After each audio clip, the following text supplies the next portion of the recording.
team comes in on a 4-game winning streak. The big news, of course, Derrick Henry is injured. Place a legend with a legend, I guess.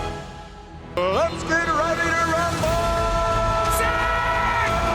1, 2, 3. man rush. And that's going to picked off in the 24. Ryan Tannehill with the green grass. That's the way that I'm used to seeing Adrian Peterson run right there. This week on Titans All Access.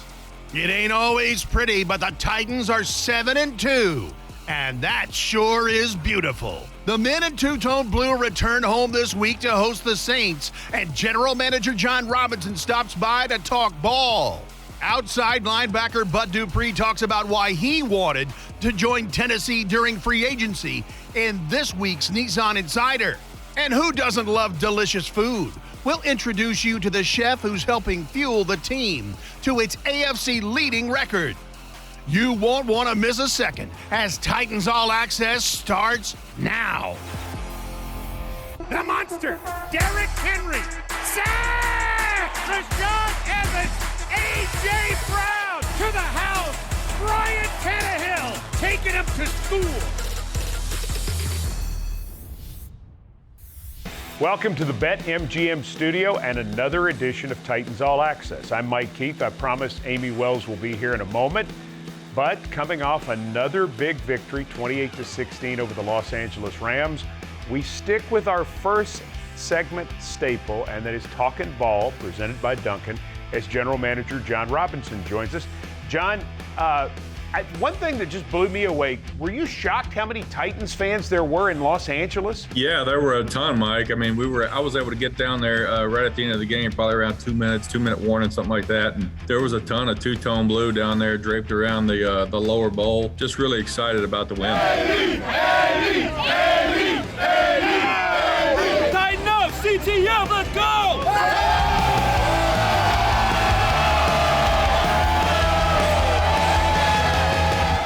I flew back with a bunch of them, and oh gosh, fans are excited because the Titans were able to put together a really special performance at SoFi Stadium, and the big name guys came through. The Jeffrey Simmons, we certainly know about his performance, and Danico Autry and Ryan Tannehill, and on and on and on. Kevin Byard. Give me a couple of guys who also gave you great work when you watched the tape that you're particularly proud of from that win over the Rams. Yeah, Mike, I mean, I think those guys that you mentioned certainly had huge games for us, but it was guys in all three phases like we talk about all the time. You know, offensively, we had, Jeff Swaim caught a couple balls for us. One was a touchdown. Aaron Brewer punched in. He started at guard for Nate Davis. He had a good game. Defensively, Amani Hooker had a couple big stops. Chris Jackson showed up in coverage, almost had an interception. Randy Bullock continues to be a steady presence for us at kicker. And, Monty Rice ran down and made a couple tackles on the coverage unit. So we say it all the time. It takes every single person that's going to get a jersey on game day, if you're one of the 48, be ready to go out and help contribute to a team win. That's how you do that. On the road, didn't doubt it, tighten up. The four-man pass rush, 5 quarterback sacks, and the four-man rush has been coming on for the Titans of late. What's keyed that, John? What's made that happen? Yeah, Mike, I think it's, there's so much that goes into rushing. There's, you don't always just line up and you're trying to beat the guy blocking you. There's rush games that are involved. There's coordinated efforts that are involved where you may be lined up outside when you're trying to go inside and pick the guy blocking the guy inside, which one of the big sacks Jeffrey had was on one of those games where somebody picked for him and Jeffrey looped around and was able to put Stafford on the ground. So I think the overall coordination, through practice, continue to work at it, and certainly the live game reps, we're starting to get some run out of those games. Where do you want to see offensive improvement following the win over Los Angeles? Where do you want to see the team get better against the Saints on Sunday? Yeah, I think just continuing continuity. Like I said, we had some new faces in there. This was our first game, the Rams game, without Derrick in the backfield. So the timing of some of those plays, some of those new faces, Brewer in there, whoever it may be, just the overall timing and the details of the execution of the plays. But, when we get a chance to get down to the red zone, I think that's one of the things that we continue to do well. And we did it against the Rams, was score touchdowns. We get down to the red zone, scoring touchdowns down there to get those extra points. The Saints are coming here to Nissan Stadium on Sunday. It's a different looking Saints team because we grew used to seeing Drew Brees and the Saints. Drew Brees is obviously retired. Sean Payton is an outstanding coach. They have a great staff. What are the characteristics of this Saints team that sort of carry over going forward and going to make it a challenge for you on Sunday? Well, I mean, they play extremely hard. Yeah, Drew's moved over to the TV set, but Jameis Winston was having a heck of a season, and, you know, he got hurt. And Trevor Siemian, who was on our practice squad, is in their quarterback now. They picked up Mark Ingram. We know him all too well as a runner. And then you got Alvin Kamara, who's one of the more explosive offensive players in the league, whether it's running it or catching it.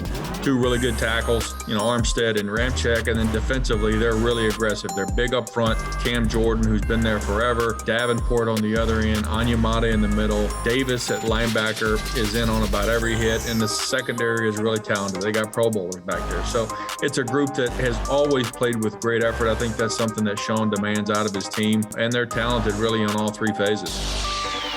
John, thank you for taking the time. I know you got back late from Los Angeles. Let's try to go get another one on Sunday. Trying to stack another one up, Mike. Thanks. There you go. John Robinson with us, talking ball, presented by Dunkin'. When we come back on Titans All Access, we're going to introduce you to one of the most important people at St. Thomas Sports Park, and it's neither a player nor a coach. Find out who Elon Washington is when we go inside the Titans next. Welcome back into the BetMGM studio. Titans All Access continues with its star, Amie Wells. I'm here. As promised. We're going to discuss one of my favorite topics and one of hers too, food. Ooh, good topic. Food. Now, when I came to work for the Titans back many years ago, the Titans training table, the food for the players, it was steaks and baked potatoes and fried food and big globs of ice cream. It was delicious. Not what players want in 2021, though. No, players care a little bit more about what goes in their bodies and how it impacts their performance on the field. And the Titans have a chef, Chef Elon Washington, who helps make sure that the Titans players, they're in tip-top shape. Check it out. My name is Elon Washington. I am the executive chef for your Tennessee Titans. So what got me into cooking was at a young age, I grew up in Europe. I lived in Germany for 5 years, and I was able to travel to various different countries and try different cuisines, which really fueled my culinary career. Elon's been great for us. I mean, she's an accomplished chef. She's easy to get along with. What do I do with my hands? I am Beatrice Beauchame, and I'm a lead cook here at St. Thomas Sports Park. And so it's really exciting to be a part of this team alongside with her. And we get to do such fun stuff all the time. And we source our foods as local as possible, produce. We stay on trend with what's seasonality. I couldn't be more happier to have Elon be behind the scenes and out in front of our cafeteria for our players, our coaches, our entire organization that eats in there. So in a week, I could go through about 150 pounds of protein easily. During training camp, I think that could jump up to about 300 pounds of meat per week.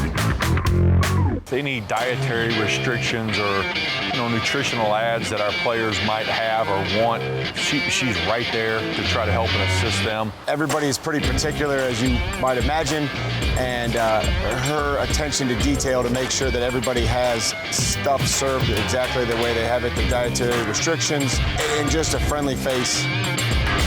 My favorite player on the team would have to be Derrick Henry. He gives me the most challenges throughout the day. Derek's definitely a goofball.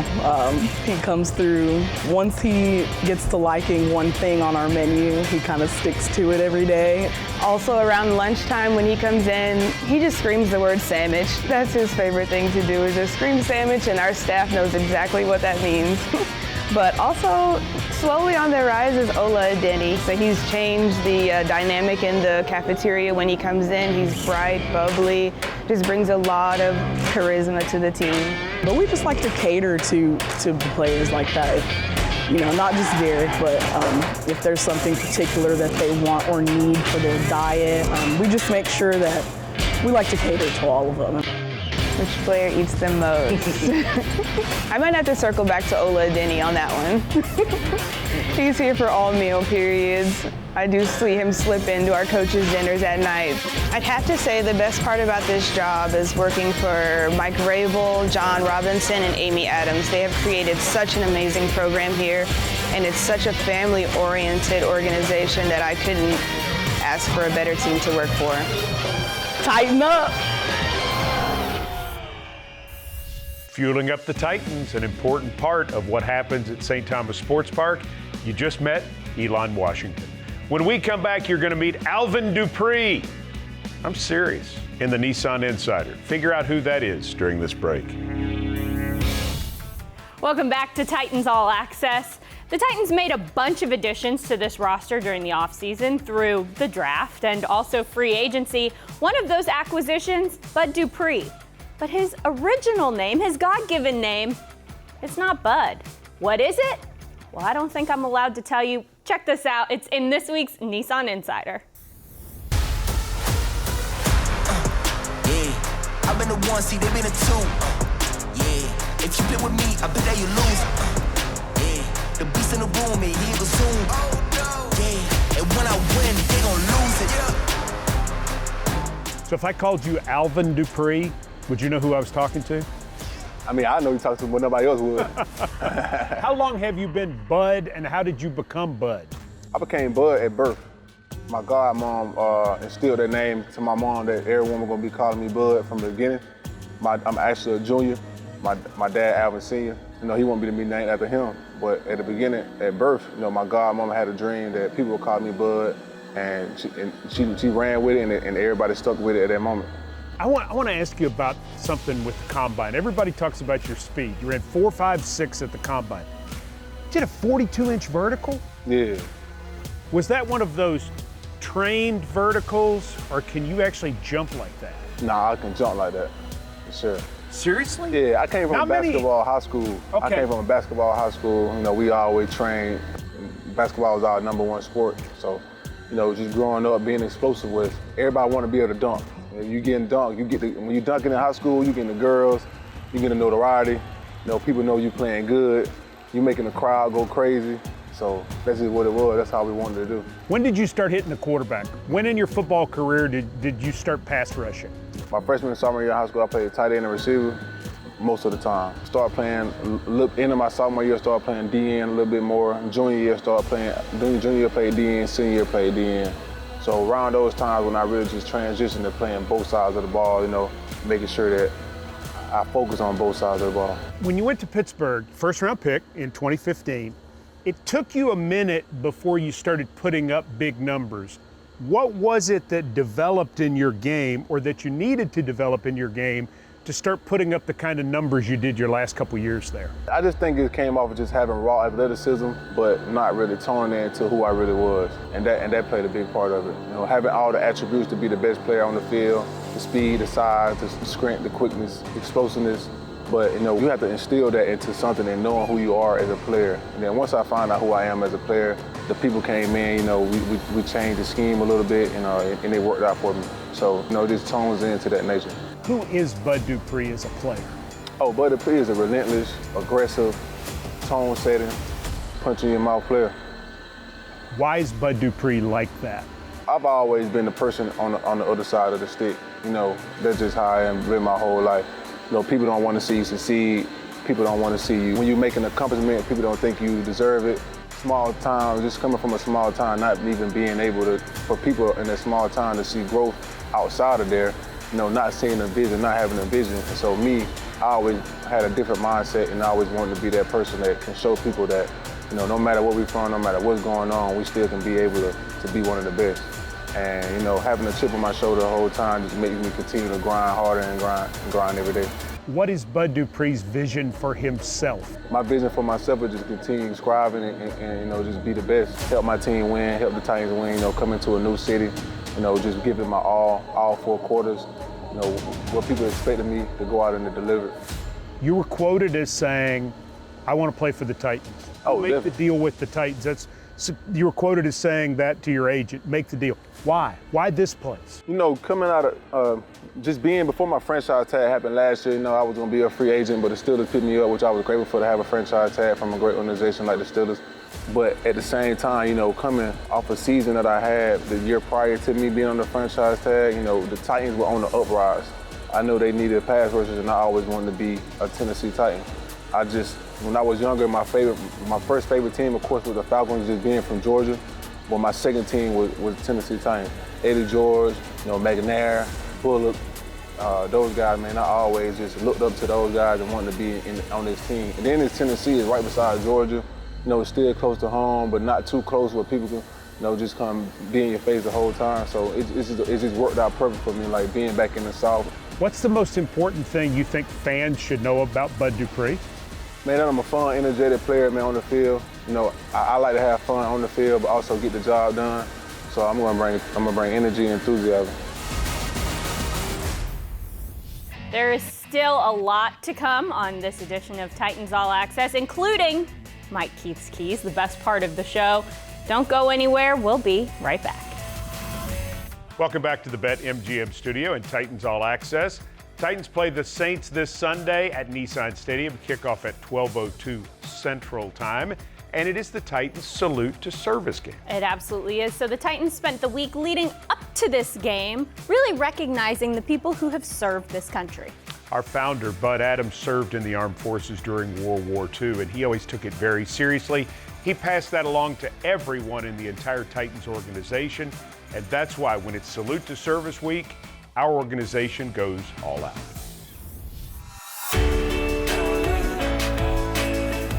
The mission of the USO is to connect service members and their families to home, family, and country.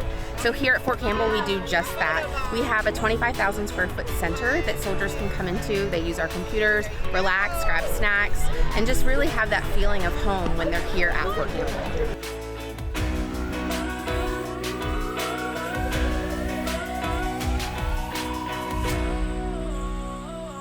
Just really getting them connected to the local community and to some of the experiences that are just right over in Nashville. So we're so appreciative of the Titans for coming through and being able to serve lunch to our soldiers.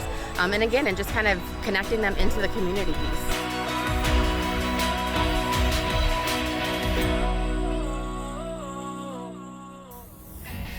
Something else that's great about this weekend's game against the Saints is what the Titans are doing with our good friends at LG. It's the LG Second Life Tour. Have you cleaned out your closet to get ready for winter? Like 2 weeks ago, Okay. yes. So you got all that stuff. It's in my attic. And you're trying to figure out what to do with it. Yep. Where do I take it? Where do I drop it off? Bring it to the game. Okay. Because LG is setting up places that you can drop off. They will wash everything, recycle it, and give it to groups who need it. Well, that's a great idea. So if you're coming to the game, bring your stuff. Even if you're not going to be able to attend the Titans-Saints game, you can still come to Nissan Stadium and drop it off. Our friends at LG will take it, wash it, and give it to somebody who can really use it. The LG Second Life Tour, part of this weekend's Titans-Saints game at Nissan Stadium. And they'll give you some. And they'll give you a $10 voucher for the concession stand. And some Titan swag. And like a t-shirt and all kinds of stuff. That's all I want. You'll be rewarded. I like the swag. Yes. And you can just do something to help other people. Mm-hmm. Yes. That too. All right. More Titans All Access coming up after this. What's good, Tennessee? It's hard to say we're clocking in because we never stop. Let's go to work.